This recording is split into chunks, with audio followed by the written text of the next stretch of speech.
Okay. Not long after, Knit Boy arrived in the market square, which was teeming with bargain hunters. Using his nits, Nigel spelled out the letters of a very rude word in the sky. Bottoms.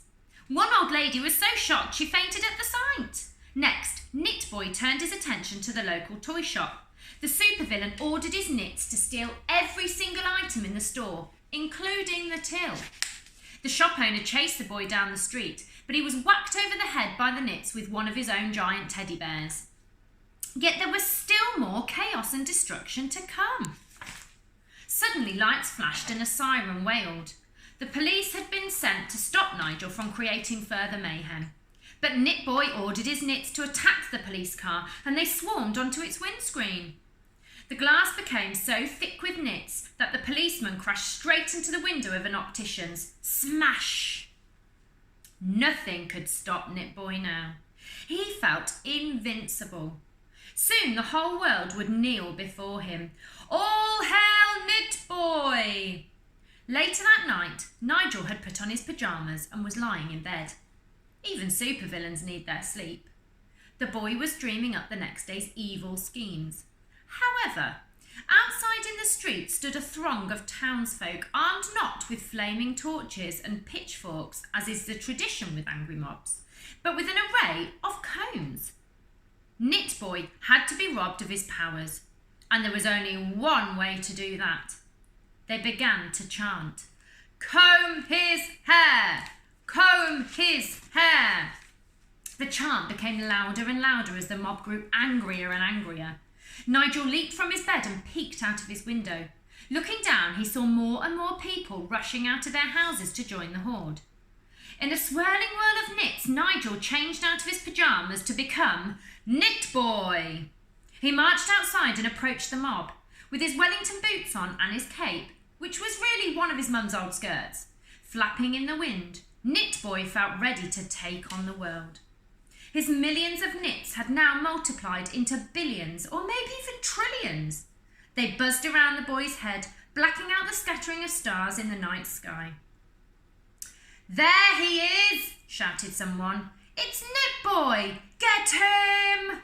The mob surged forwards, brandishing their combs. The old lady who had fainted in the market square was holding a large bottle of anti-knit shampoo called Knit Blitz. On the label it said, "The sworn enemy of the knit. This highly toxic and foul-smelling shampoo is poisonous to all known knits. It is guaranteed to kill knits until they are totally and utterly, completely dead."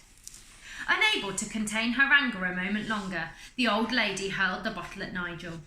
It bounced off his hair and hit her on the head, knocking her out cold. The boy still stood his ground. Once again he commanded his nits. "Nits, lift!" The nits swooped downwards to create a hoverboard under their master's feet. Then they lifted him off the ground with laughable ease. The crowd gasped in shock. This supervillain could actually fly. The boy zoomed through the night sky, performing an impressive loop-the-loop before hovering over the mob. "Now go back to your homes or you will feel the full force of Knit Boy." The townsfolk began muttering to each other dejectedly. They knew they were beaten, yet still no one moved. "Disperse!" Knit Boy ordered the crowd. But his nits must have thought he was talking to them. Nits are not known for their intelligence. As far as I know, no nit has performed brain surgery or been involved in rocket science. So the nits dispersed. Led by Mr. Henderson, they all buzzed off in different directions, disappearing into the sky. Knit Boy looked down at the people below. He gulped as he began to plummet downwards. He tumbled through the air desperately, flapping his arms. "Help!" The crowd surged out of the way and Nigel landed head first on the pavement. Fortunately, such was the volume of hair on his head that he survived the fall without injury. "Grab him!" shouted someone. Nigel was carted off to the local hairdresser's, where his hair was washed with Knit Blitz shampoo, and he was given a very sensible short back and sides. All remaining nits or knit eggs were combed out of Nigel's hair, and he had to make a promise in front of the whole town. "I solemnly swear never ever to become Knit Boy again."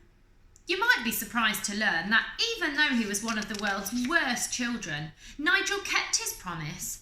Knit Boy was never seen again. However, sometime later Nigel came up with another supervillain to be. From now on, he would be known as Veruca Boy, a supervillain who refused to wear a plastic sock at the swimming pool, thereby unleashing a plague of verrucas on the world.